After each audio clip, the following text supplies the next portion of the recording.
السلام علیکم، کیسے ہیں آپ لوگ؟ امید کرتے ہیں خیریت سے ہوں گے۔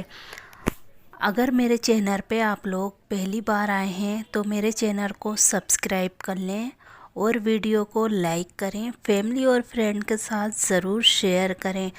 آج ہم کریں گے کلام پاک کی تلاوت، یعنی کہ قرآن کا پہلا پیج پڑھیں گے، سورہ فاتحہ۔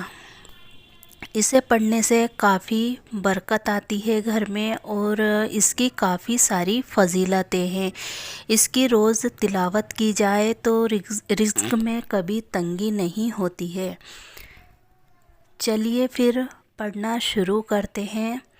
اعوذ باللہ من الشیطان الرجیم، بسم اللہ الرحمن الرحیم، مالک یوم الدین، ایاک نعبد و ایاک نستعین، اہدنا الصراط المستقیم، صراط الذین انعمت علیہم غیر المغضوب علیہم ولا الضالین، آمین۔